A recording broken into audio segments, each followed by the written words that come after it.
Hear ye, hear ye. Please be upstanding. Good morning.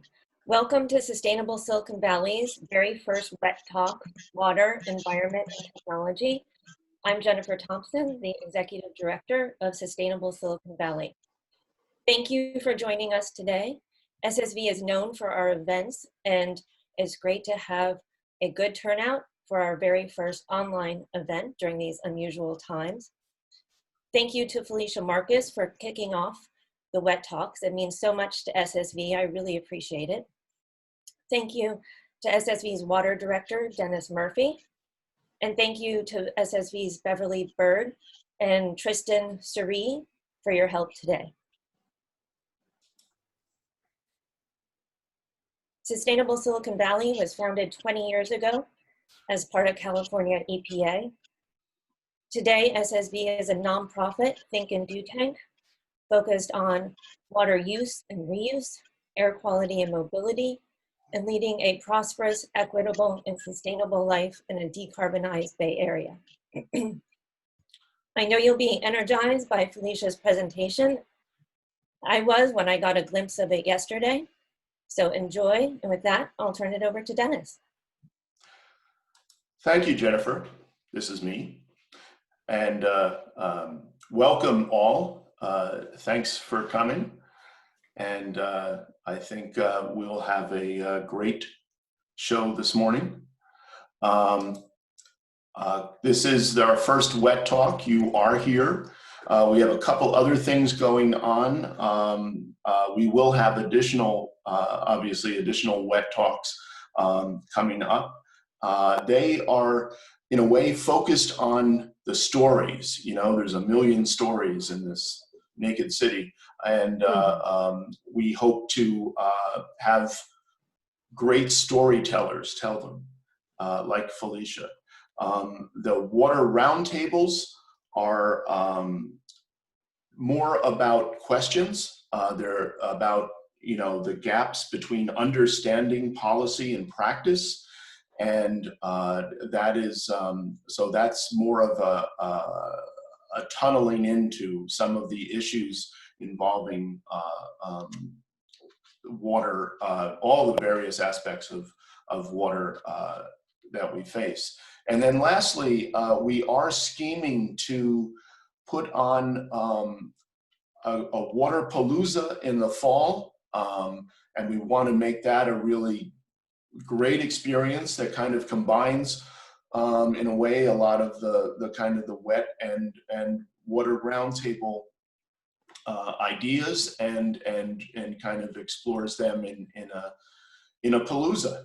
So so just a bit of housekeeping, and yes, as our corporate sponsor here, chat is fully actualized because we have just a lot of adults here, and they know how to use it.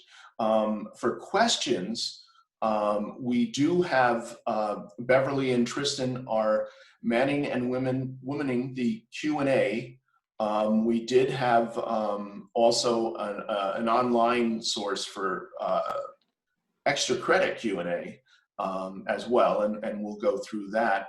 And then lastly, I will turn on the poll, and I mentioned we have one poll question, and we're going to keep this on throughout, and it basically is multiple choice about a variety of topics because of the fact that there are a variety of topics, and Felicia has been involved in so many of them.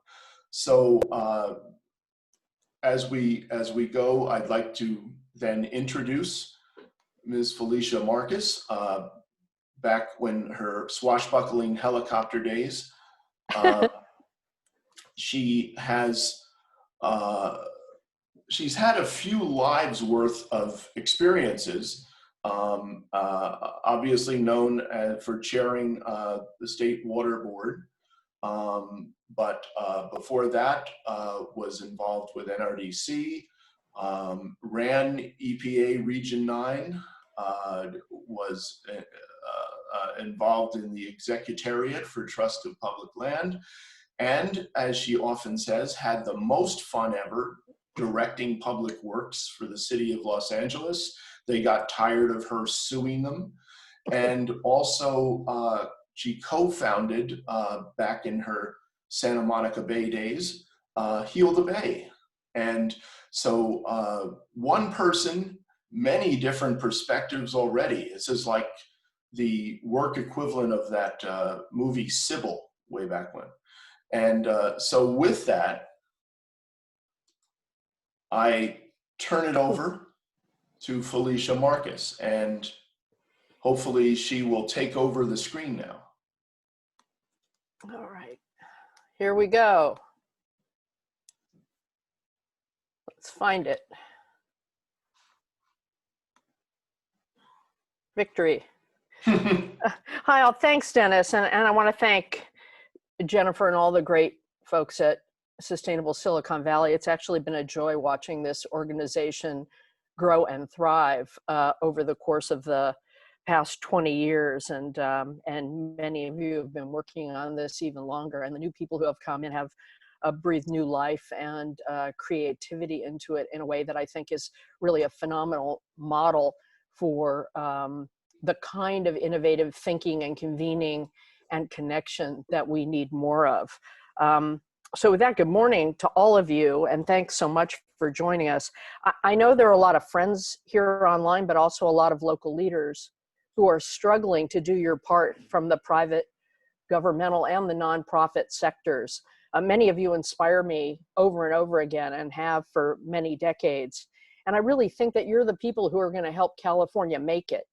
We're facing challenges to all of our Earth systems, let alone our California water system, that are accelerating at an unprecedented rate, much of it brought on by climate change, which is really a freight train of pain coming at us down the tracks that we're not moving fast enough to deal with adequately, but at least we're in motion.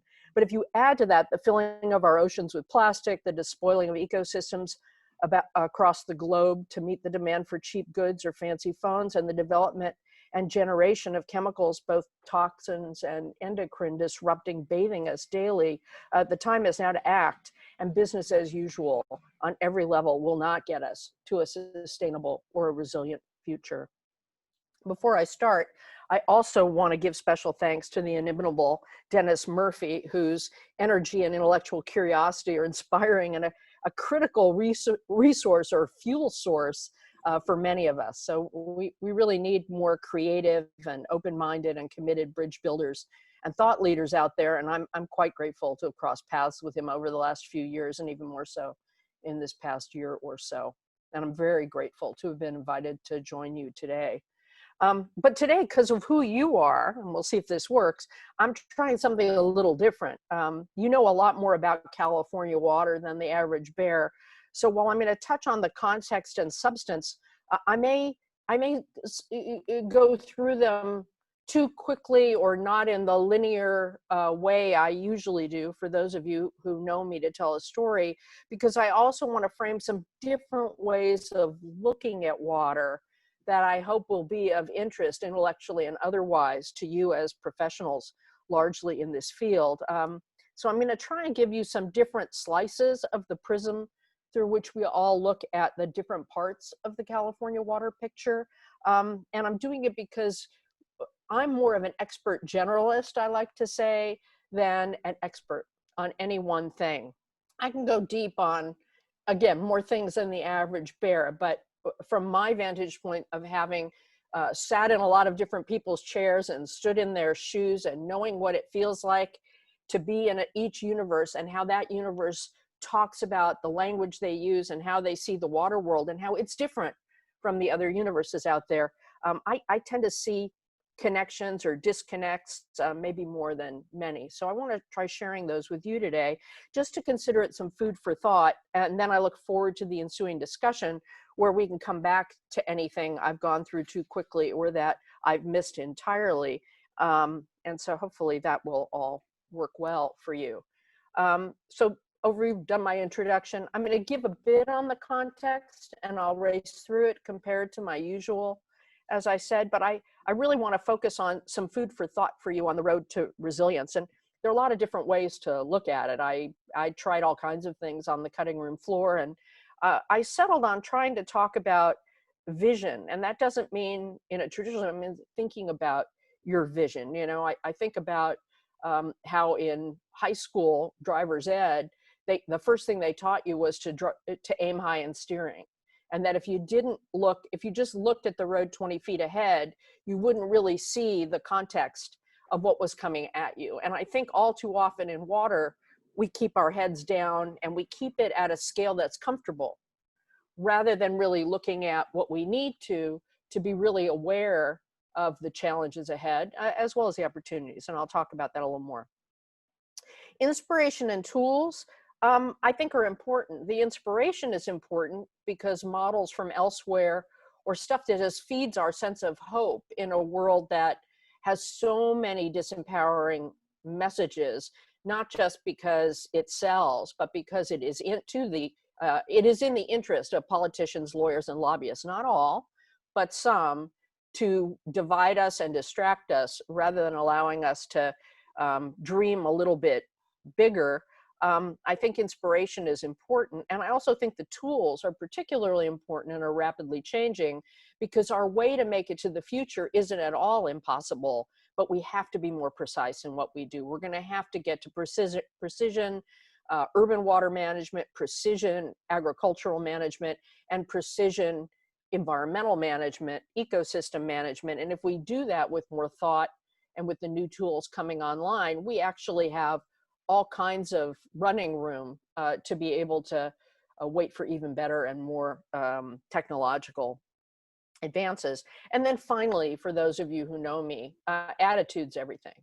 And I'm not going to do my whole long talk about that, but I am going to share a bit of that, because I think how we approach this work with humility and compassion as well as drive is really important to the quality of what we deal with. And then, of course, in Q&A, it'll be a catch-all because we can't hit everything. But also, I'm interested, and we are all interested in hearing from you as a discussion, which is why we have more time set aside for discussion than we do for the talk itself.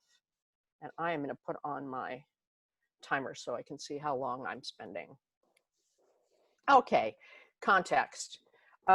This is the way people think about California water, not just the Delta, but California as a whole, primarily the Delta. And it's how most people approach any conversation about it. And I think that's in part because many folks who work on it talk about this way, precisely so fewer people will engage in it. I'll call that a cynical view, but that is a bit of what I have been thinking lately, and really spending time mulling over why, when some of the answers are so obvious and have been put out there, people still fight over the small stuff or over a slice of it, rather than looking at how a bigger vision and an all of the above strategy can actually work better for everyone. But I think, in fact, that California water issues are quite definable, knowable, and fixable, or at least greatly improvable, if that's a correct phrase. We just have to apply the right tools and the right attitude. Just a thought on sustainability and resilience. I think both are called for, as well as comfort with complexity. And I'm not going to go all Merriam-Webster on you and get into definitions the way people can, but I want to stake out the concepts a little bit, because I think that what we're facing under climate change is fundamentally different than the last 30 years of the sustainability movement, whatever you call it, whether you were starting with sort of TQM work or moving into the ISO and then moving into the work Ceres was doing, or any of the many things that I think have been at the heart of where Silicon Valley has led the thought discussion on many issues.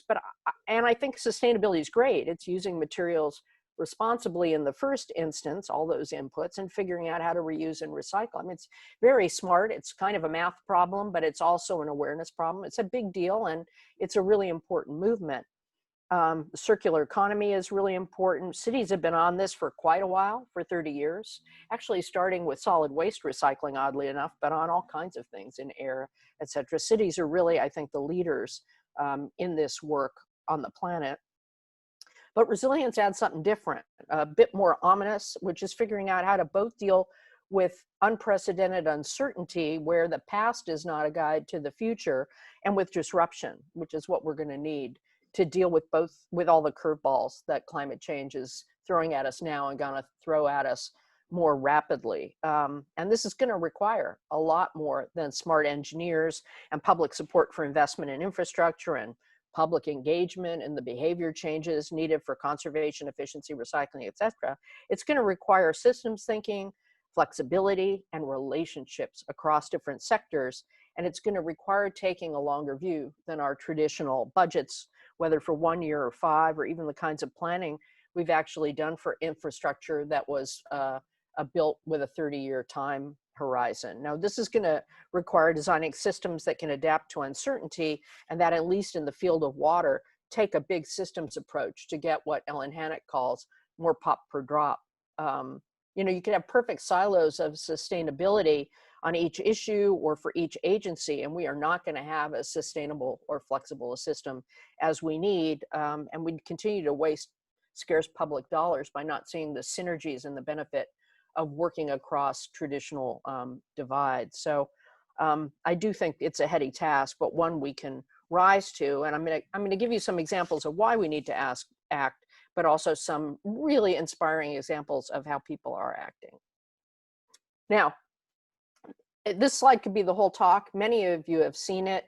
For those of you who haven't, let me just briefly give you a sense of this as a slide that I can't go without showing because it tells a story of how I look at California water.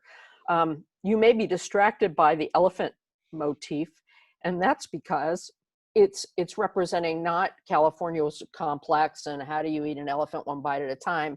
It's more of the metaphor of the blind man and the elephant, where each one is touching this creature and describing it, and there's no way it can possibly come together as a whole. And that's been California water. As someone who's danced in and out of it over the decades, sometimes I've tried to leave and I've gotten pulled back, maybe in part because I tend to be the social worker in this world, because I've sat in so many chairs, and I actually think everybody has a valid point of view. But when I came back after 7 years away in the land conservation sphere, which I went to in part so I could work with people who knew how to make a deal with people who didn't come from the same standpoint, but also so I could work on some things that when they were done, they were kind of done, which was very satisfying for a while. But I came back and it was the same players, a little older, a little grayer, but talking past each other still across the decades, and frequently talking from their expertise in one slice of the water pie, in which they could have a construct in which they were completely right, but they were missing the bigger picture, which is why the political fights would go on for decades without resolution, because in the public policy sphere, unless certain politics obtain, which we're seeing at the national level more than any other time in our, at least in my lifetime, and it's a pretty long lifetime now, you know, you don't make progress unless you can make alliances, count votes, and get things done. And decision makers can't just pick winners and losers. They have to figure out how to resolve the real issues that are out there. So I thought immediately of the blind man and the elephant metaphor. And frankly, one of the things I decided to do was to set up what I call the wallet card. And I have handed this out to people in small laminated form to, at minimum, give them a tool to defend themselves at dinner parties against the people who say there's just one thing. And if those bleeping idiots would just do this one thing, it would solve the whole problem, which is just not true. It's just not true. We have a very complex setup, and so we're going to have very complex solutions, but they're not impossible. And so this just gives a short course on basic California 101, and you have to deal with the reality of what we're facing. We're not Nebraska, we're not New England, we're not Florida, we're California. And we have the most variable hydrology in the country, and we have to acknowledge that and deal with that year to year, location to location, time of year. And that leads to certain solutions which require a healthy respect for the notion of storage of all kinds. I'll talk about that in a moment. We have a mix of sources. Every place is not one, it's not one big bucket of water. Every place has a completely different mix. So there is not one solution for every place. There's a mix of surface water. Some people have it, some people don't. Some have a combination of local or imported surface water, imported coming through massive storage and conveyance. You know, most of California can't see where their water comes from. They have no idea because it comes from hundreds of miles away. Other people are lucky enough to see it, but that dynamic is very important in terms of appreciating where their water comes from and being able to get out of the state, can see exactly where their water comes from, and they don't take it for granted. Groundwater, some have it, some don't. You know, so every location's different. The mix of water rights varies greatly, so the impact of a drought varies greatly. We can talk more about that if you want to. I've taken out a lot of my drought slides. And as a result, of course, we have a mix of solutions. So anyone who tells you it's one thing is wrong. I mean, we can't conserve, recycle, capture stormwater, and desalinate our way out of what's coming at us. And I'll talk about that in a second. But we also can't storage our way out of it. We can't just build facilities as a way out of it. It is a mix of things that boil down to integrated water management at the regional level being, and storage of all kinds, above ground, below, in order to make up for the nightmare coming at us of a few degrees temperature rise, wiping out our snowpack, which is our single largest storage source that allows us to weather these varying. That is the common threat that all of us face and that we need to be able to address. Now, fortunately, our groundwater basins are the only thing that can compensate in size for the snowpack we're going to lose. And there's a lot going on the ground to figure out how to get that water into the ground more quickly than might be. But we have a task, but that's also why groundwater management and the groundwater management regulation ended up being the #1 priority other than drinking water in the Brown administration. I mean, some real basics to look at there, you know some of them, but the institutional setting of fragmentation certainly doesn't make it easier. I don't think we need to go to one regulatory or one agency like Israel did. We're a lot bigger, we're a lot more varied, a lot more complex, but having thousands of them or even 411 large ones alone makes things very complex institutionally. And again, we've got a bunch of issues, but I'm going to move. I think the key on climate change is just that they're game changers where you know, we've had a comfortable sparring setting on California water for many decades. We really can't afford to keep that going. So here's just something to emphasize the point on variable hydrology. And here's just a sense of how, you know, where the people are, the great population and where the water is. And then of course there's the Colorado River as well, which people tend to not talk about. And it has a connection to Northern California, certainly Northern California politics, because Southern California is equally dependent on the Delta and the Colorado. And if it hadn't been for the Colorado during that last drought, the Southern California water picture would have looked very different. Again, this modern California is made possible because of this incredible array of infrastructure, which you can look at in different ways. You can look at it as actually a historical, social, and economic achievement unparalleled in all time in terms of what it's allowed to happen in California. It's made modern California possible, and it's had a downside because much of it was built before modern environmental sensibilities, and the place we're in is trying to figure out how to rebalance and course correct so that we don't give up on our natural heritage that we rely on, not just for our sense of self, but actually for sustenance. If we lose our ecosystems, we're in a world of hurt that's hard to even articulate. But I'll move on. Again, this was the picture that I had on the bathroom mirror for quite a while during the drought. It's one you'll see again, but I think this is the reminder that this really matters. There's no way you can build surface storage to make up for that. There's just no way. And so all of the fights we've had till now will seem like a picnic compared to what's to come. And we see it, it's in front of our face, it's coming at us.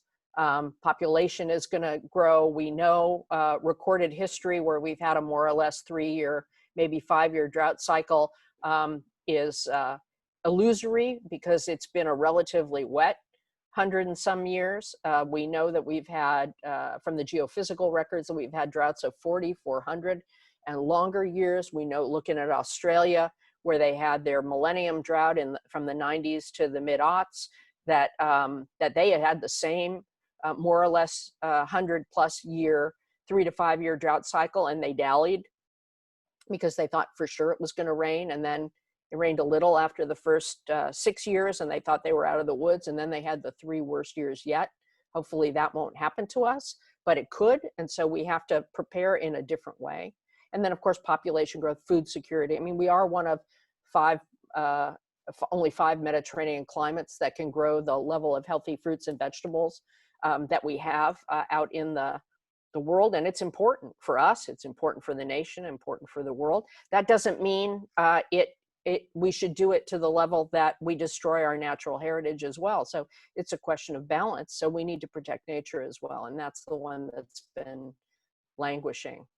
Again, as I said, I just like this slide so you can see just how bad 2015 was for many people, but really emotionally for me as well, which is less important. And then you see, of course, some of the visuals reminders, and there are many more. But my point is, this is the wake-up call of wake-up calls, and shame on us if we hit the snooze button on something like that. So vision, let's move on to vision. And this one takes a little bit of thought. I thought about vision. I didn't just mean, we got the context, and we're in a world of hurt that's just going to get worse under climate change. And our current track's not unsustainable. It's unprepared to lead to the resilience we're going to need to weather the storms, or lack thereof, that we're likely to see. So I thought one key aspect to rising to the challenge is to think about the vision that's required to see where we need to go, and to consciously expand the scale of what we're looking at to find the most cost-effective and effective solutions in the long run. And I think we have to approach it with a conscious mindset of humility so we can really see all of our challenges and opportunities across a greater scale. And that's the only way we're going to rise to the occasion and meet it the way we really need to, rather than staying safely in our own little bubbles. So I see vision as not just a vision statement or seeing and articulating a path, but how one even looks at and sees what the potential challenges are and what the potential opportunities out there are to swallow. So I think of it more as an interior conscious choice. So intent, when I mean intent, I mean, what is your intent? Is it just to do your job, to solve the problems your boss puts on the table in front of you, or a regulator does? Or is it to make a difference? Is it to look good compared to others? Is it to mitigate your risk, which is a valid thing to do, but it's important. Is it to be safe? Is it to do some stuff that's useful? To my mind, the intent has to be to make a difference in the world based on the reality of what's out there. That is, to deal with reality, as ugly as it may be, rather than the convenient constructs that keep us safe or right, that drive people. Politics is absolutely full of folks whose intent is to be reelected or to make money, or to win in what they always see as a win-lose situation. Water politics and all human engagement actually has a lot of this in it, and we have to think about it. Let's think about scale.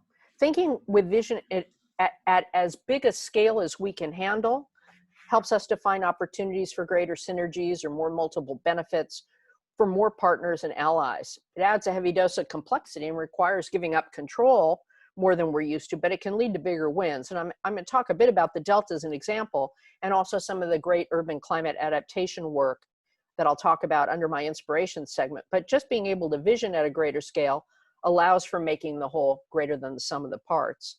We're seeing this a lot in an EPA recycling project that I'm working on that we can talk about later if you want, where we're trying to figure out how to help make interagency agreements easier to do, because in order to do recycling, in most cases, you've got to work across traditional agency lines and different geographies. It's very complex. It's rare that you have one agency with both the drinking water and the wastewater side completely coterminous. And I can speak from personal experience that even when you're in the same city and you have two agencies, the Department of Public Works and the Department of Water and Power, this is again more than 30 years ago, it was hard, and it's way better now, but it actually takes some work.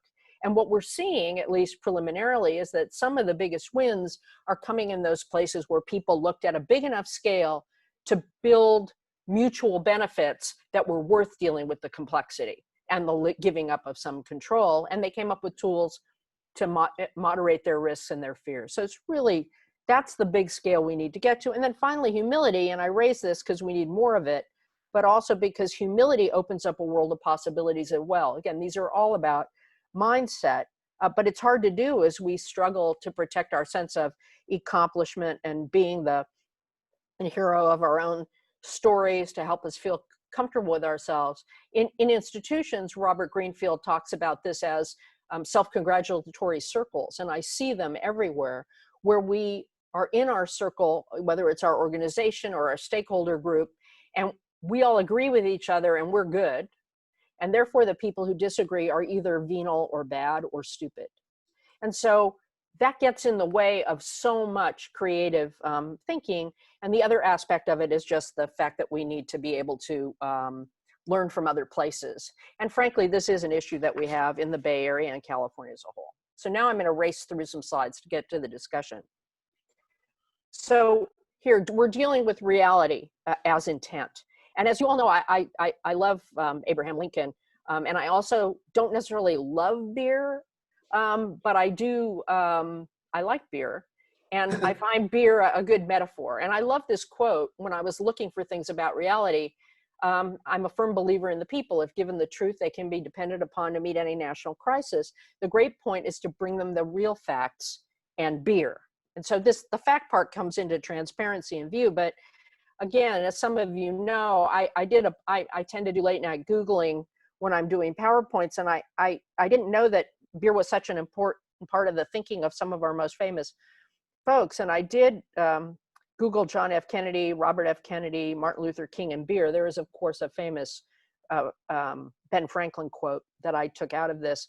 But I found nothing from John F. Kennedy, Robert F. Kennedy, Martin Luther King, and Ronald Reagan, actually. But I did get this from Martin Luther, the original. Whoever drinks beer, he is quick to sleep long, does not sin. Whoever does not sin enters heaven. Thus, let us drink beer. Now, do I know if that's true or not? I don't know, but it sure was amusing to me. And again, in dealing with reality, just a notion that the reality of the historic times we're in, whether dealing with the pandemic or the incredible aftermath of the George Floyd murder, would seem to be inescapable, and yet there are those who are not.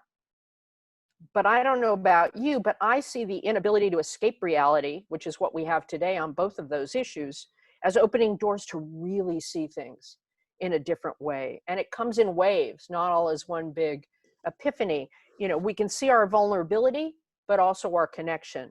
We can see some truths that have been in front of us all along, that have been hard to see as we protect ourselves and our sense of self. That's a different talk for another day, but the point is, we should really be open to the reality beneath the comfortable rhetoric that keeps us feeling comfortable.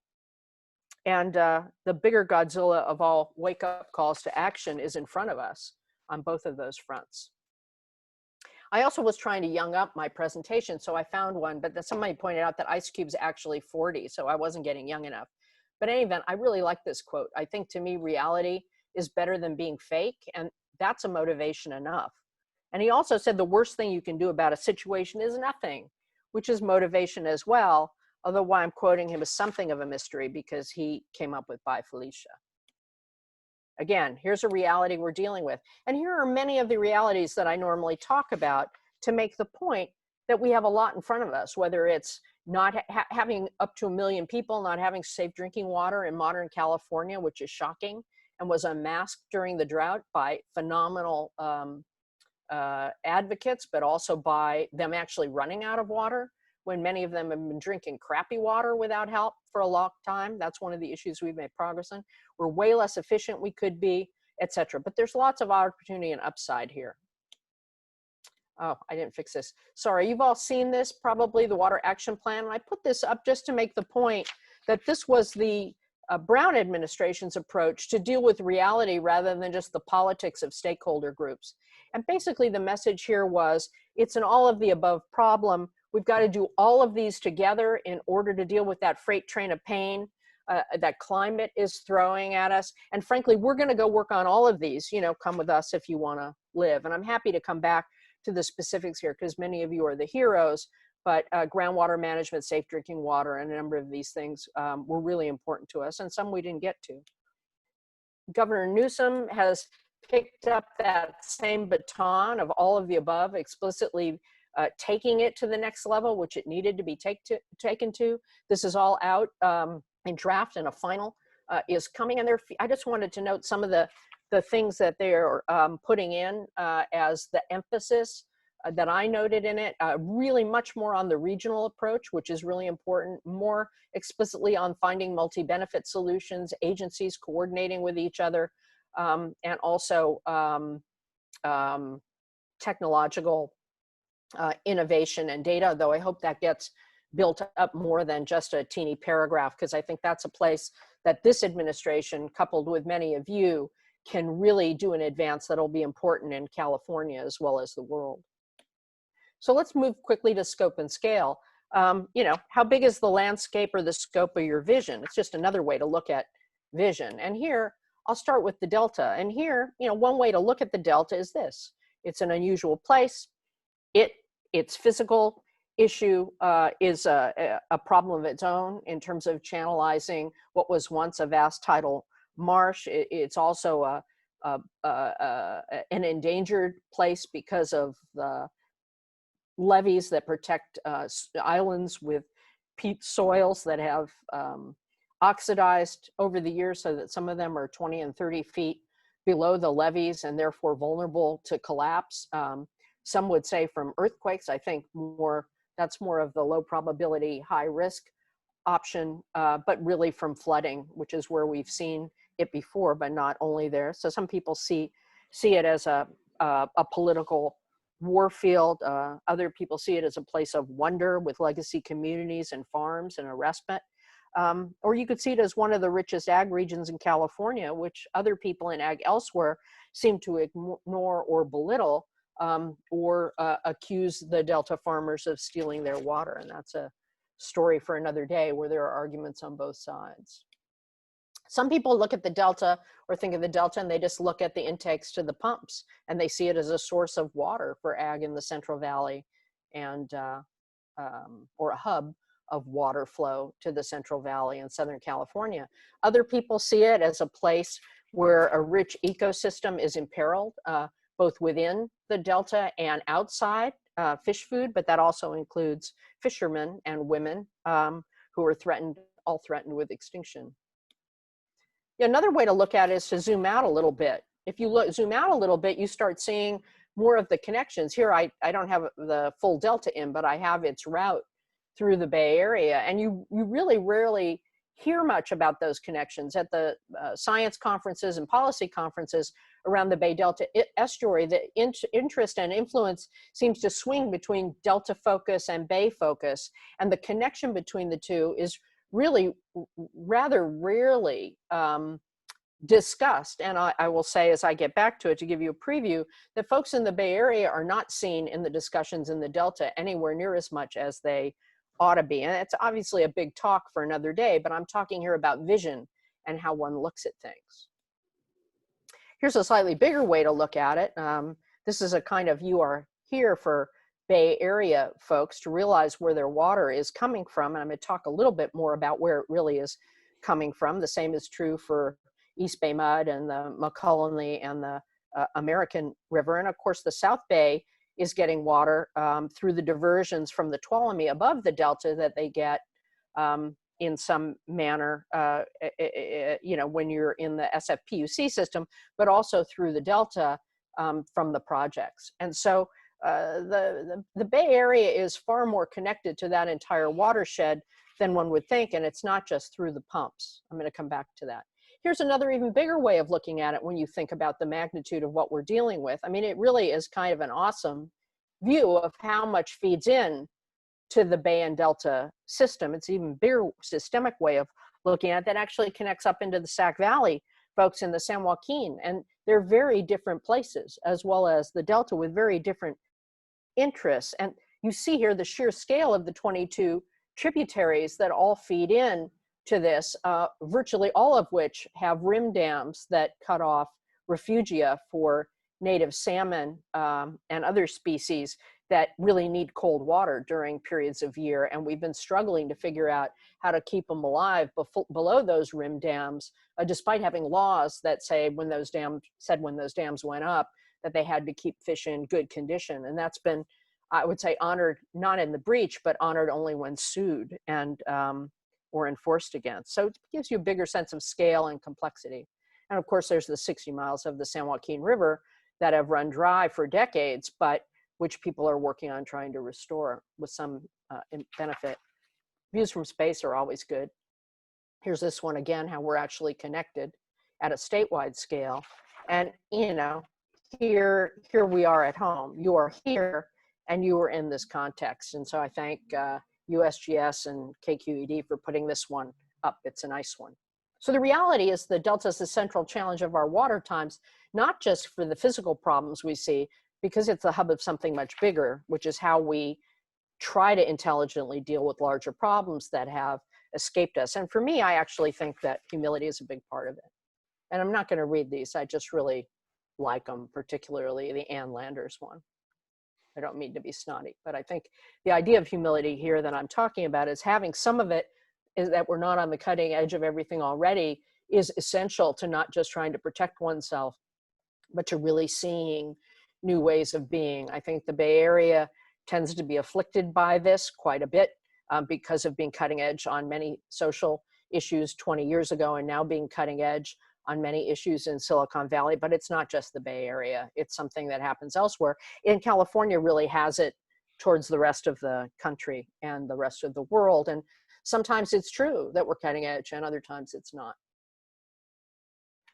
So for humility, let me talk a little bit about the Bay Area, and we can talk about this longer if you want, but I just want to set the stage. I've used this slide for a long time to make the point that the Bay Area is as dependent on the Delta for water as Southern California. And someone corrected me in a way that it was a little embarrassing, but it was humbling and helpful. This is just the dependence on water that flows through the Delta, pumps. If you actually look at the Bay Area, if you just look at Sierra supplies, the Bay Area is actually 65% dependent on the Delta, far more so than Southern California. When you think about dependence on imported water and you include Sonoma and Marin, it's 75% dependent on imported water. Southern California is 60% dependent on imported water and 40% on local sources because they've got these groundwater basins and have been capturing runoff for decades, in addition to being further ahead on recycling. But my point isn't to diss the Bay Area. It's just to make the point that the Bay Area is taking water out of the Delta too. It's just that half of the water the Bay Area is getting out of the Delta is coming from upstream of the Delta through the San Francisco system and the East Bay Mud system. And that's a different watershed. So the Bay Area is as much an importer from the Delta ecosystem as Southern California. And the amounts, if you're comparing it to Southern California, are pretty much similar. Now, of course, this map doesn't give you a sense of it. Agriculture is a much bigger part. But I say it not to diss San Francisco, but just to have a little humility and engage to recognize that it's that we're a part of in the Bay Area, we're a part of the problem and the solution too. Whether our water rights are a little more senior, we have to own our impact and engage. You also can have lessons from elsewhere, and this could be a whole talk, but there are so many places, and I've seen more of them in this time I've taken off to do more international work, as well as work around the country. There are places that are ahead of us, and where we can learn from things, not to adapt exactly what they did, but to be inspired by what they did. On water rights, it's pretty much everywhere else. But Australia, Colorado, and Idaho are good examples.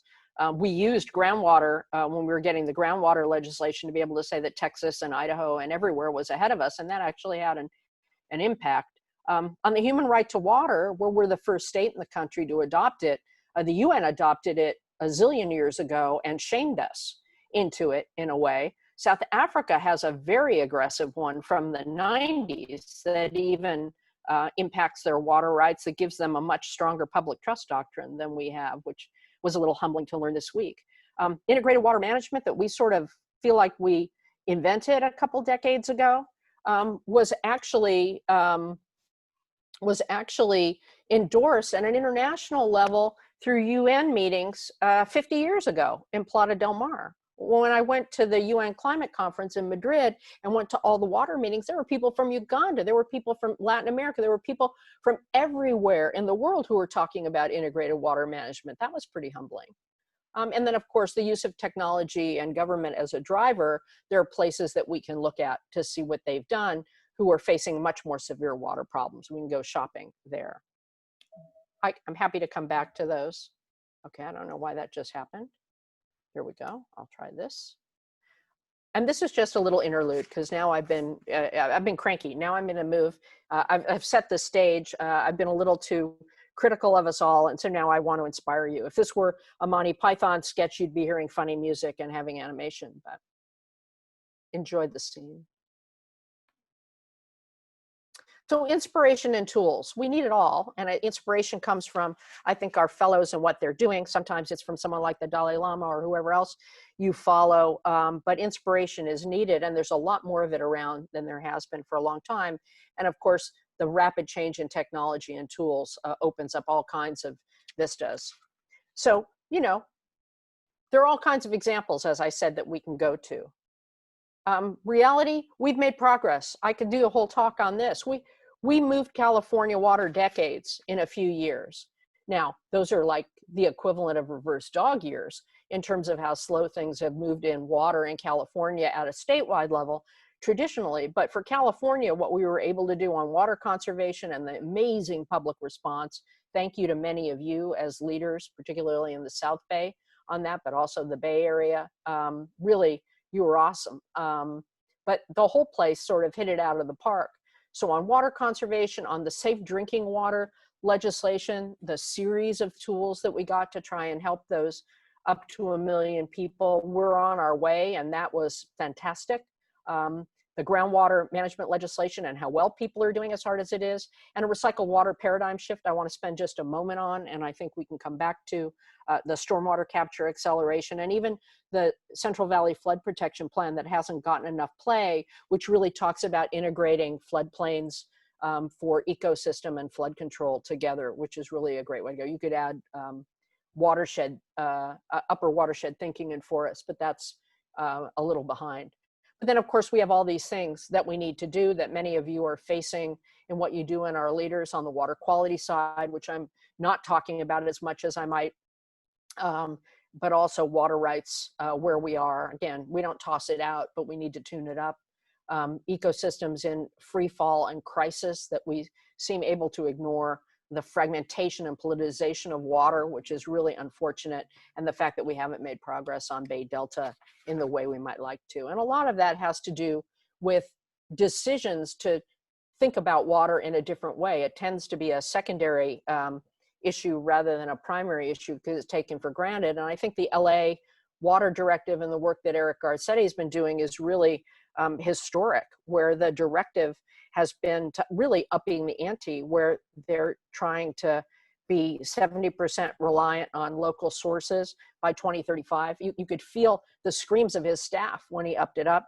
100% recycling goal by 2035. I mean, these guys are going to have to be the cutting edge on efficiency, stormwater capture, recycling, and exercising their groundwater basins. And they're in motion, even though they're behind some other places, their goals are bigger.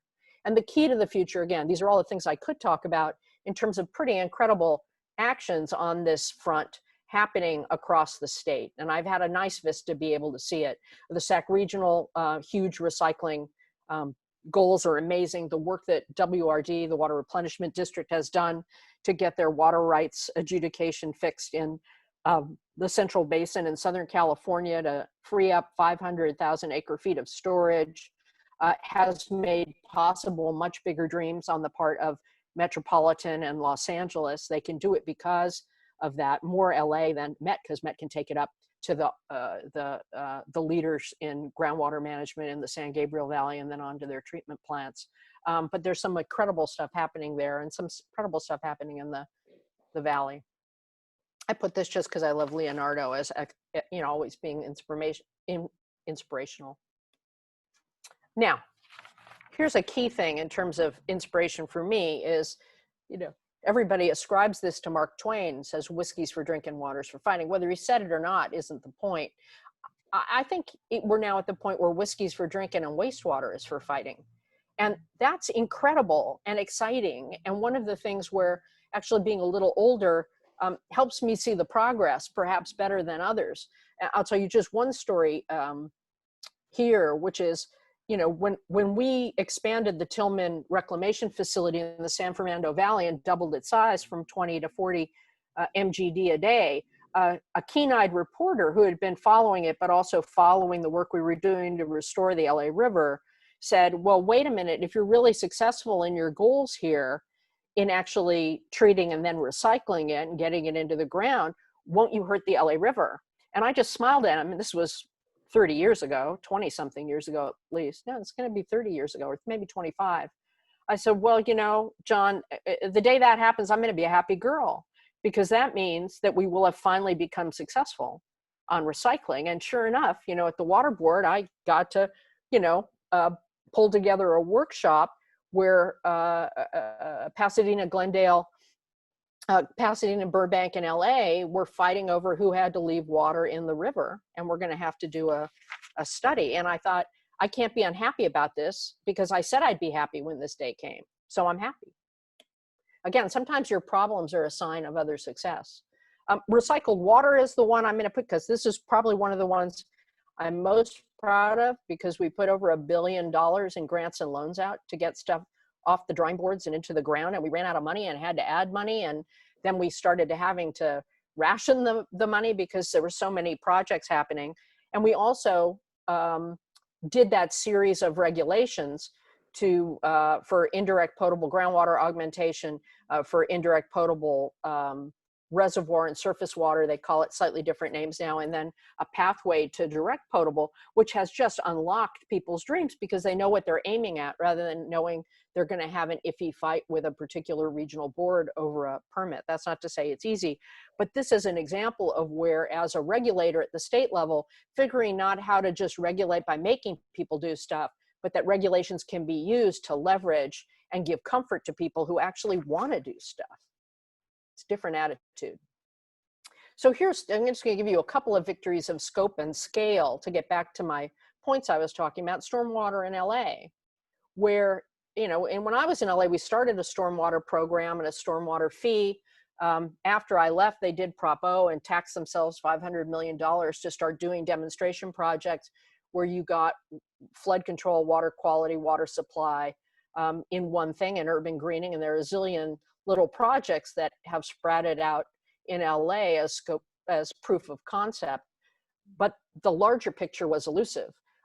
Make a long story short, they've now passed a measure, Measure W, and I said proposition, fix it, Measure W, that is going to have $300 million a year to do projects across the entire county, which will deal with a big stormwater pollution issue, but will also provide a revolution in cooperation, but also in projects where you're getting your flood control and your water supply together. I mean, it's a huge, huge deal. They have to make it work, but it is a huge sea change made possible by bigger vision. And we like to think that the way we wrote our stormwater permit was a little piece of the incentive for that to happen, as opposed to trying to just regulate the water quality, which would have solved one problem, but maybe just led to doing a bunch of treatment plants and not getting the bigger bang for the buck. Closer to home, we've got and an analog to that also inspire me in scope and scale in dealing with sea level rise in the San Francisco Bay Area. I mean, here, as someone from LA, where we had a county, but we had a big city that was part of the county, I looked at an area that had 9 counties and 100 cities in that same space that seemed to be completely different worlds, really not working together in a way that could, or with, you know, talk about narrow vistas of consciousness on things. And it has really turned around in the last few years. And your passage of Measure A and the partnership across myriad agencies with all kinds of leaders, whether Dave Pine or people at BCDC or the good staff at the SFEI and SPUR, with a caveat that my husband runs SFEI, but he will give all the credit to his amazing staff for this work in support of everyone else out there. Pretty amazing. And the mindset it took to think about filling the bay, to use horizontal levees and wetlands and ecosystem protection as a way to deal with sea level rise versus everybody fighting over who got their seawalls up first, is truly going to be a national lead. And this is all about vision, as is the Prop W one. In fact, I think this one's even more impressive. So your story needs to be told far and wide. There's vision there by being able to envision a different future and visioning it as a whole. Again, whiskey's for drinking, water's for fighting. You got that up in the Bay Area big time as people struggle over wastewater as a water supply source. And you've had some recent real wins. I know Hossein is on the call to call him out for being able to make an agreement with Mountain View and Palo Alto to figure out how to manage wastewater and recycling in a way that can benefit them and the communities. I think it's pretty important, and the wastewater wars are heating up here, and let's hope they lead to more creative thinking. Another example of many I can give is some of the work at Google, taking a much bigger vision, obviously spending more money to do it, which they can do, but envisioning their on-site treatment as a way not just to deal with quantities of water or dollars, because it's not about that so much, but to create a new vision of reusing all their water and creating beautiful green space that's helpful for their communities and for their employees. I mean, it's an incredibly impressive vision, and they also had the stamina to go through the permitting processes to work with the regional board so well and to reach some agreements. But again, it wasn't without a struggle, and I credit them for hanging with it. And I think there are other impressive projects out there, but it does require people thinking as a community as a whole, rather than what's convenient or just what's important to them. You need that bigger vision. And of course, San Francisco, I know Paula's on the call, real leaders nationally in on-site water reuse at scale. You know, again, you don't want to do it in little places because of the public health issues and the monitoring issue and all that. But again, technology is going to make that easier. You've got some pretty huge efforts here, along with the Blue Ribbon National Commission and getting the legislation that helps the water board actually do statewide regs. Sometimes it helps to be told what to do. And they could have, you know, just figured out a different infrastructure way to deal with their issues, but instead they decided to be pioneers. And of course, data and technology change everything and make these things possible. The atmospheric river predictive capacity that we're getting will allow us not to use the old flood rules where we have to empty by calendar reservoirs, and then if you have a dry year, you've let it all go when you could have used it for fish and people later on. It takes away some of the risk because we can see them coming in time to be able to let some water go. It would have been nice to have enough of that at Oroville during the last few years, where they got hit with 2 of them in rapid fire succession with a near disaster. I mean, certainly a lot of inconvenience and some things people could call a disaster, but not as big as it could have been, but it could have been avoided if we were a little further ahead on this predictive capacity, but it's right there. Measurement and reporting, especially when transparent, makes all kinds of innovative regulation possible, because you frequently have regulators who are risk averse and worry about things and over button things down. It's much easier to allow people to do something creative if they're going to measure and report, especially if people can see it. We did a Project Excel when I was in EPA 20-something years ago in Arizona that we were happy about because they were volunteering to measure, report, and put it online. And they were among the first to do that, and they were going to do a lot more than we could have made them. The sensor technology revolution allows us to do all kinds of things, from being able to check on water quality so you can do trust but verify, but also to make it cheaper to do lots of things, to figure out how to deal with leaks, to deal with meters in a way that in some cases is saving people 90% of their budgets yearly, which hopefully means they can do more yearly, not that they can not spend as much. But there's a lot going on that opens all kinds of doors. And a lot of you on this call, I think, can talk about examples even better than I can. I have more of them, of course. And then finally, attitude. Again, attitude kind of unlocks our potential and helps deal with inconvenient realities, but it's also more under our control than we think. And many of you know I talk about ecosystem management whenever you give me the chance, because I really, as you can tell, I see that issue between people as the biggest problem we have in meeting our problems. It's not about engineering or law or technology, it's us and how we do it. And that doesn't mean we're bad, it just means we need to bring an attitude of working on it to make a difference in terms of, you know, folks speak a different language. You know, I've spent 12 years, maybe more if you count the water board, although they were pretty good at this, translating between engineers and other people. It's a labor of love. It's actually a specialty of mine. But I learned it through humbling experiences where I didn't hear what someone was saying because they were actually speaking engineering and answering the question totally sincerely and not realizing that the way they were answering it made those of us in the public interest sector feel like they were blowing us off, which is something scientists don't always realize when they talk to community folks. But you also see it between farmers and environmentalists and government, non-government. You see it everywhere. And I have a zillion stories that I'm happy to come back to if you want, but they take time. But I see it almost every day. You know, women are used to being in rooms where people can't hear that they said something smart or funny because there are men that don't expect them to say anything smart or funny. I mean, we've all had the experience where you finally have a man say something that you said just a few minutes ago and all of a sudden everybody hears them. I mean, it's like a mystery, but it actually happens to all of us across a broader scale. So we're talking past each other. And piece of that is that people hear what they expect to hear from somebody in a group rather than what they're saying. You know, I frequently have been heard as some crazy environmental lawyer when I'm actually trying to help mediate between groups and give them language that they should. And again, I could just tell you a million stories and I won't, but this point is really important because it requires us to own our own mindset and to think at first, if we want to react and tell someone they're wrong, the best thing to do is ask a question first to see what they really meant. Because if you consider that, my experience has been 70% of the time, they didn't mean what you thought they meant.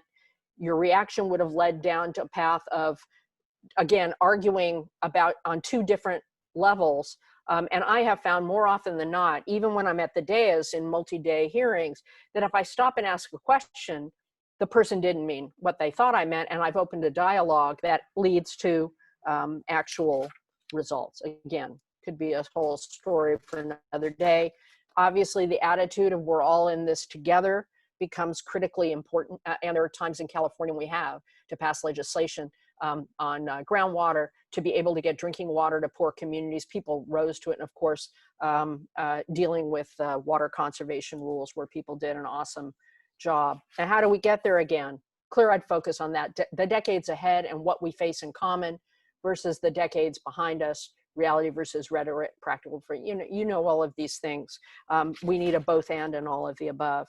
And then frankly, again, it just takes individuals owning their thoughts in every meeting, in every instance, versus thinking it's somebody else's role. And when people do, and I watch people of all stripes, particularly the introverts who rarely say something, but they end up saying the most important things in the meeting because they're actually listening to everyone. One person stepping up in a meeting can change the dynamic of an entire arc of a project.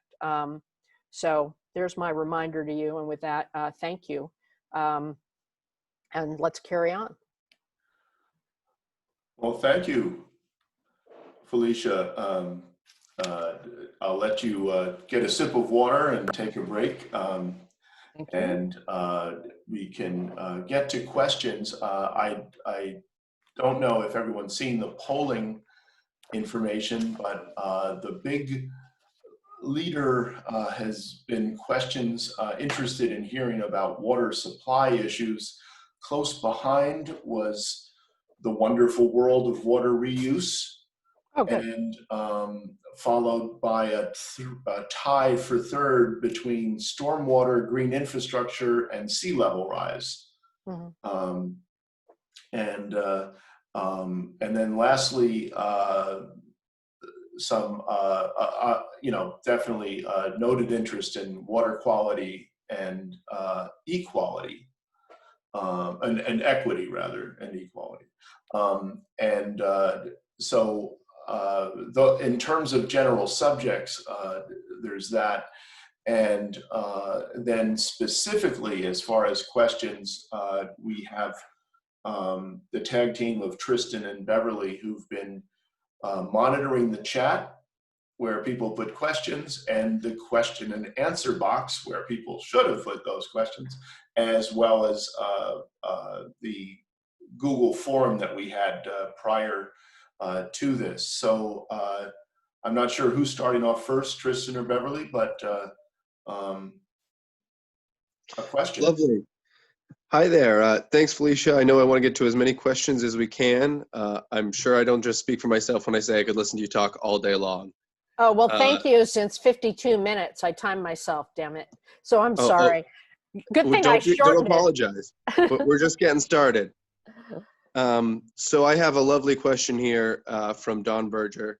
He asks, do you see the future growth in the development of on-site reuse systems in buildings in California, especially outside of San Francisco and Silicon Valley, where the initial development of these started?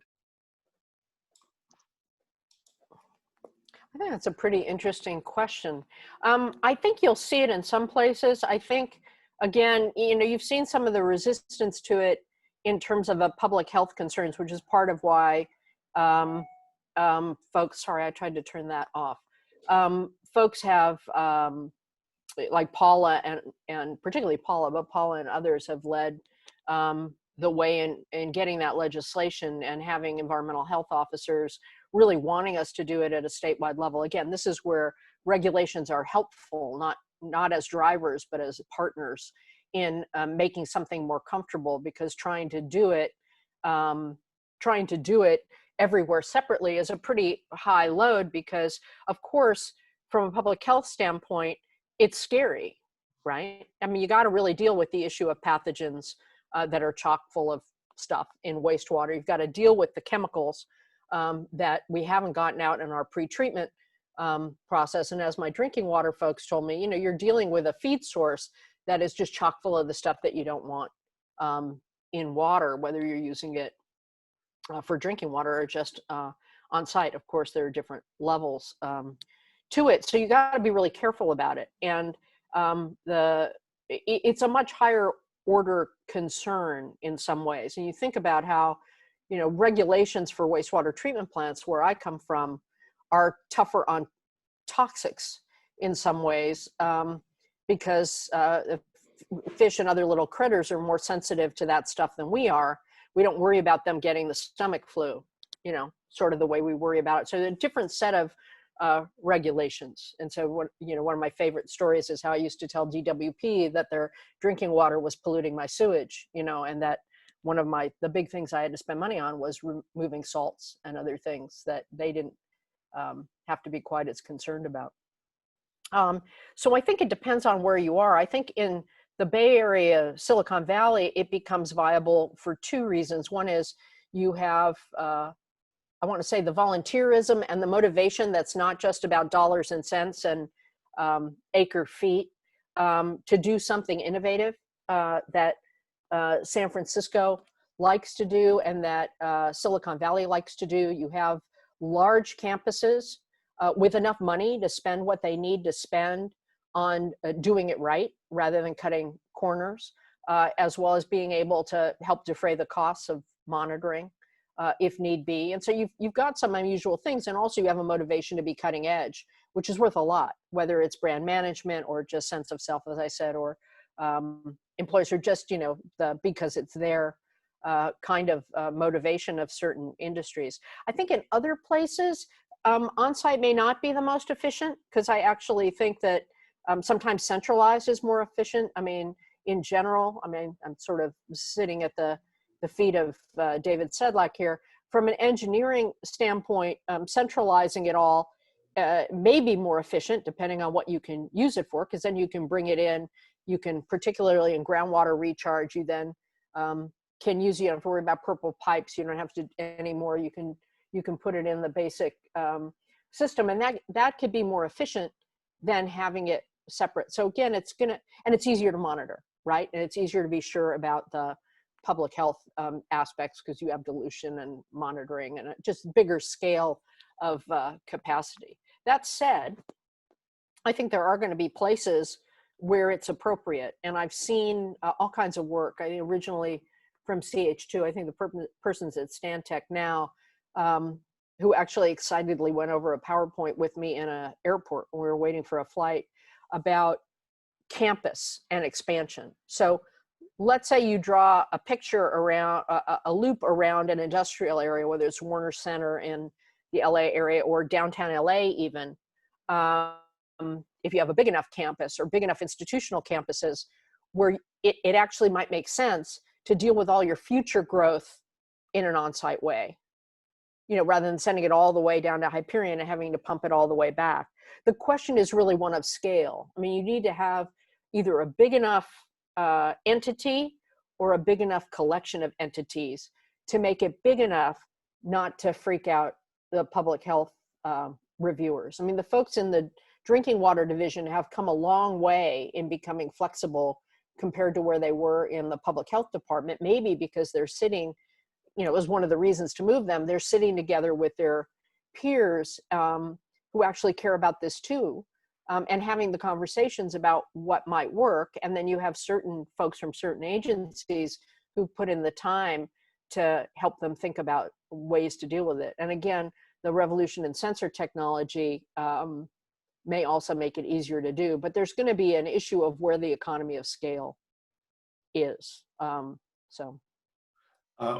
thank you. And I should point out our first water roundtable topic area involved public health officials.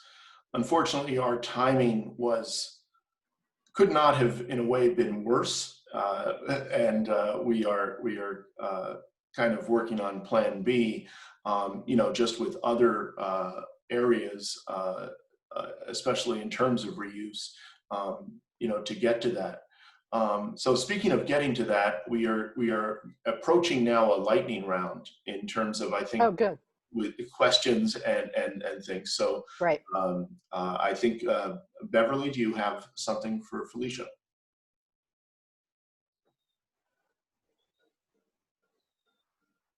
I think you're still muted. Yes, yeah. I do. Sorry about that. That would not be good to be muted, would it, at such a time?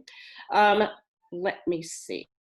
Now I've lost it. Beverly, by the way, I appreciate your answering about the delta is up north towards past Yes. towards Sacramento, from one Brit to another. Yes, one tries to assist. Okay, so this is a question from Susan Hopp, and she's curious about your views, Felicia, on given the ever-present drought situation of California, why is there so little messaging from the state, cities, counties, et al. To encourage and promote efficiency? It depends on where you are, I think. At the state level, there's never been enough money to do it. I mean, I had to help DWR fight to up it to 5 million, even during the drought. And there was some messaging.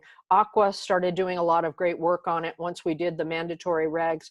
Met still invests millions of dollars in messaging and is putting it out all the time. I mean, lately they've been doing pandemics, but Met is sort of my hero. In fact, the Southern California Water Committee, which some folks loathe for their support of the tunnels, and I made this a tunnel-free talk because it can end up being the whole talk, it has also been huge heroes on it, and they have a great Surfer Dude ad campaign that was the joy of it. I think during the drought, a lot of what we were able to do media-wise was free media, because there really was a drought. and because I'd like to think my old activist skills were helpful in putting out data and information every month to the media where they could write their own stories, and then spending a lot of time helping them by doing briefings, but also spending hours on background helping them understand so they could write a big, an interesting story. So we just put a lot more into it during the drought, and the media was interested.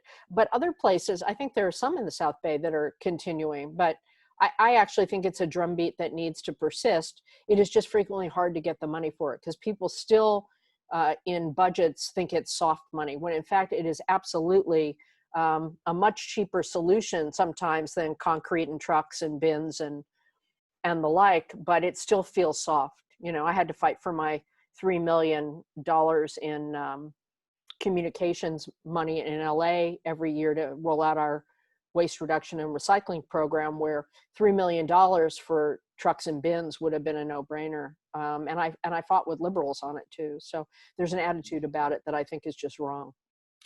Yeah, in the State Department, they, you know, obviously talk about soft power versus military hard power, and it's a bit more of a tangible thing, but it's still kind of hard to quantify. And yeah, it's definitely from a planning standpoint, looking at big infrastructure and buildings is a lot more reassuring than a program.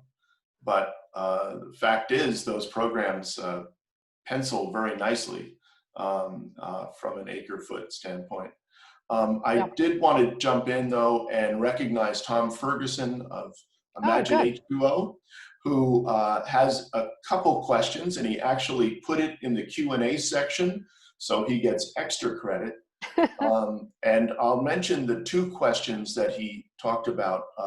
One was about the role of price support, and he used, and I love this, he uses electric utility subsidies per kilowatt hour that energy has enjoyed, and in kind of creating a 250,000 renewable energy jobs. But what is the role of price support in upgrading our infrastructure and accelerating tech deployment? And then while you're thinking about that, he also mentions utility consolidation and the role of feds, in particular going back to circa 1978 levels of federal support. So a little back to the future kind of water, federal water policy. So well, say that first part of the sentence. Well, the two, besides the utility, the price supporting that I mentioned, he mentions utility consolidation, because apparently Tom has this crazy view that there's too many water entities. And the role of, and then secondly, the role of the feds in particular going back to 1978 levels of federal support. Okay, and that I see that as three questions, but yes. Unless you're talking so about out all his questions, because he was so good in filling out the Q&A part. Well, that's good, and he actually also can he can answer all the what tech and science and tech can do for us, because he's one of my gurus on all of that work, and really deserves a medal for the innovation and the sheer joy with which he approaches the work. The role of price support's a simple one, actually. Part of our problem is we don't have any money in the water world, you know, and there are all kinds of things that folks have done for energy because it's a sector where you've, because you need to keep the electrons moving. This is becoming less and less the case, but for decades, to keep the electrons moving and for physics to work, it just made sense to have fewer large entities, which happen to be institutional investor owned private companies, which then were regulated by the SFPUC, which could both bring in money and then redirect it to certain things. And you've also had, you also have large entities who have been able to lobby for money and work at times quite well with other stakeholders to pass win-win legislation. And you also have them being much more focused on economics than most other industries and most other players in California, I think we have a particularly unsophisticated view of economics in California compared to other places. It's amazing we've done as well as we have without really thinking about the economics of things in a way that's not, I don't mean cost benefit, but actually understanding the integration between the market and market forces and regulatory forces as much as we could. And I think energy has played a role. And I'll give credit to my former colleagues at NRDC who, in addition to one of them getting a MacArthur for it, really were leaders working with the first Jerry Brown administration and people like Bob Weisenmuller and Dan Richards, all those people who really started the energy efficiency miracle in California. You actually had a lot of sophistication going there that keeps going strong, but there's no money for water. I mean, we don't have any money. We're fee-based in what we can do, even as the state board. Most of the money at DWR is from the projects and is focused on the projects. And then periodically we both get big chunks, hundreds of millions of dollars and billions at times to hand out in bonds, but there's not an ongoing funding source. And so it's harder to be creative, even using our SRF as risk guarantee and stuff is hard to do when we have other stuff happening. So I think there's more room for sophistication there, but we need to break open the funding cycle, and the water agencies, for them, it's over their dead bodies that you have a public goods charge in water the way we have had in energy for decades. And I understand the reasons against it, but it's politically, you got to fund it if you're going to do that. So I think we tend to go working on just infrastructure and doing bonds and SRF and even federal level WIFIA in a more traditional way. And thank God for those, but there are other tools we could do. On utility consolidation, I do think there's a potential for leverage if somebody's really interested. I mean, I don't think we should necessarily do what Australia did and realizing it would make them more competitive. This is about 20 years ago, maybe more, where they had a national marketing initiative because they felt they were behind the world because they didn't use data and they weren't as efficient as they should be. And in many of their states, they consolidated from zillions of little agencies into fewer. I know Victoria the best.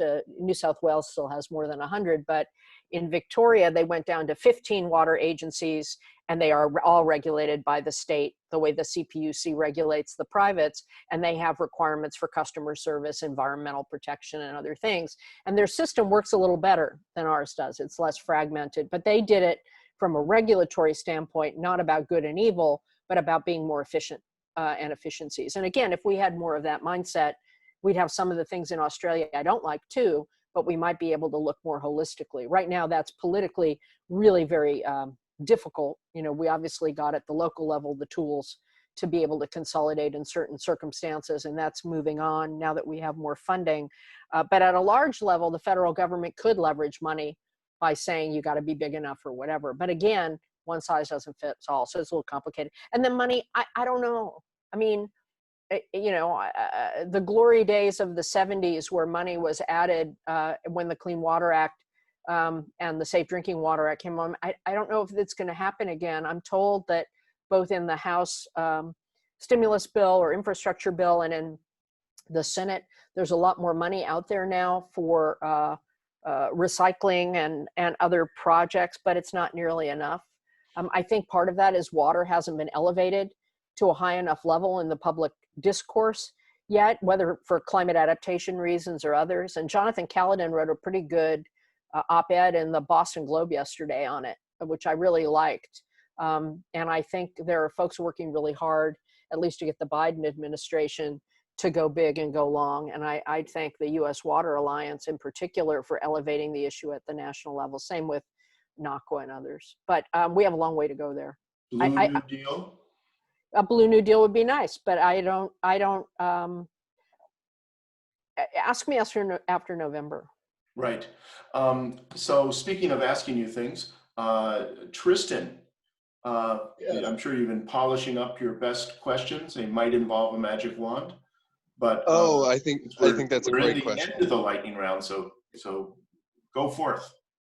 Well, Thank you, Dennis. And I would be remiss if I ignored our polling. And so originally the question I wanted to ask was actually, with regards to the stormwater, our friend there, I want to make sure I get his name right here.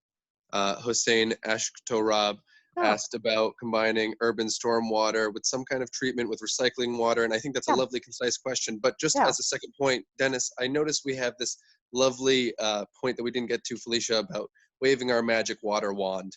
And so maybe if you could talk about those two things together and summarize for us. Well, yes, Hussein has a really great question that goes to two categories. Yeah, well, yeah, and it's happening in a way. It's complicated, but it's happening. Again, it depends on where you are. Waving the magic wand, I have to say, as I was telling folks last night, I did a whole magic water wand panel, which is summarized on Maven's notebook down in Kern County with others, Randy Fiorini and Tim Quinn and Jerry Merrill. It was really fun. I had like 5 of them. But the first one was changing attitudes. It's everything I just spent all that time talking about, particularly with regards to the Delta. And I said I wanted folks in the San Joaquin Valley to have more compassion for the farmers in the Delta who fear they're facing an existential threat. And I know that everybody feels that they're facing an existential threat, or fish are facing an existential threat, and it gets in the way of them being effective and actually talking to people. So for me, if I could wave a magic wand, it would be this mindfulness wand where people were a little more compassionate, towards each other. And I think it's not something that just happens, maybe it does for the Dalai Lama, but it's not something that just happens. It's something you actually have to work at. And so, for me, I'm the princess of peace, right? I preach this all the time, but I need to use tools all the time to do it, whether it's Post-its on the bathroom mirror, big, all caps, listen before running a hearing, ask questions before running a hearing, or, most of you have seen me wear my silver Tibetan bracelet and my silver tone bracelet watch because they make noise, and it's like a little thing to remind me to be compassionate towards others and myself. And during the Bay Delta, I started buying these Virgin of Guadalupe bracelets that had like 20 Virgins of Guadalupe on each loop, each one, and I put one on and then I got another one. So during those horrible hearings that were very difficult with people feeling things strongly, I was wearing, I had the Dalai Lama with me, I had, the Virgin of Guadalupe with me. I'm trying everything to remind me to stay compassionate. And I like to think I'm pretty evolved that way, but I wish more people could do that, because I think it pains me to see how people who have common interests talk past each other or hurt by each other when they don't need to be. And frankly, one of the things I'm proudest of was seeing in our irrigated lands regulations in ag that the disadvantaged community advocates, who were like the best I've seen since Heal the Bay, and they're better than we were, and the ag community not see that they had a common interest in getting drinking water to people. So all I did was suggest they talk. I asked them to humor me, because I think you have a common interest, and it led to a compromise, and it led to that alliance. And so that's all I did, was ask them to talk. So that would be my magic wand. I'd also want all the money that Tom envisions, because then we could do these things fast. With respect to Hussein's question, it's a great question. And it's not as simple as it sounds, right? Because every gallon of water is different in its constituents. I think the exciting thing is that in LA, the LA area, not just LA City, they're talking about it. And I've spent 2 years at water charrettes every January, and a lot of other meetings with folks. Because as you know, even though I've lived up here since 1983, LA is my community, and I am still a part of its civic infrastructure, because there are fewer of us there than there are up here, because all the wannabes go to Hollywood, the status seekers. So those of us who are interested in civics in LA are a smaller and sturdier little private sector, public sector NGO group, and they can't afford to lose anyone. So I'm still kind of part of it, which is kind of odd. But they're actually talking about, with, again, modern technology and the ability, could you map the whole area bring in water in the heavy storms, which is when they're going to get their biggest shots of water, build storage cisterns, big ones, satellite storage systems, and then be able to decide where to send it. You might send some of it to groundwater recharge. You might send some of it all the way down to Hyperion for recycled water treatment, and then send it back up to the WRD basin for later use, or even all the way up to the valley. So they're talking about it actively, but the treatment is something that people who haven't been in wastewater treatment don't realize, is that the bugs, who are the magic of advanced wastewater treatment, are kind of sensitive. And so you can't just throw toxic slugs of stuff with them. You got to keep the bugs alive, and you got to keep them happy. So it's hard to just mesh the two, and you've got to think about different kinds of facilities, holding tanks, and other things to do it. We did it the first time in LA, and this is one of, you know, those thought bubble epiphanies where you learn something humbling that helps you see things from another perspective, which happened to me obviously in public works a lot, where I spent a lot of time apologizing for stuff I thought when I had been on the outside, because I didn't realize how complicated it was. You know, you had Surfrider come to us saying, you know, you've done such a good job at Hyperion, you should divert the Pico Kenner storm drain in Santa Monica to Hyperion so that it's not going out in the surf. And this is, you know, late 80s, early 90s. It was a long time ago. And I could feel that thought bubble coming up over my head going, oh no, not going to put that stuff at my bugs. Got to protect the bugs. And I could see my staff having the same reaction. But I did have the presence of mind to say, can we sleep on that? Thanks for the compliment. That's a big idea.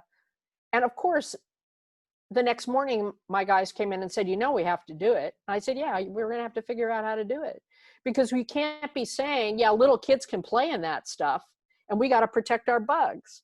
So we've got to figure out how to make it work. So I just put that up, that it's not as simple as people on the outside may think. You actually have to do stuff to make sure you can make the treatment work. Well, speaking of magic wands and turning into pumpkins, we've crossed the 11:30 standpoint. The time has totally flown by. We're going to do a wrap now, and but I hope that Felicia is our first repeat wet talker, because you know, just in going into one issue, there's just so many other ways to go, and so we will maybe have to craft the sequel to this. That's right. Just give me narrow topics. Yeah, right. We're going to pin you down. Yeah, I'm sorry. But I really appreciate your participation and great spirit in kind of tackling this with us, and appreciate all the people that have tuned in.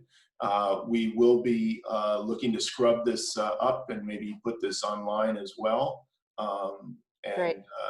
And you'll send me the questions I didn't get to, right? You'll send me the question. You'll send me the questions we didn't get to, so I can answer them. We'll look to see if we can follow up on a number of these things, because there were, some good questions still in the hopper. So we'll have to, even before next time, we'll try to take care of those. So anyway, happy Thursday, everyone. And just thanks to Tristan and Beverly and Jennifer, and especially Felicia. Oh, thank you guys. It's been an honor. Be well. Remember, wastewater is a resource. Yep. Thank you. Blue New Deal. Blue New Deal, right.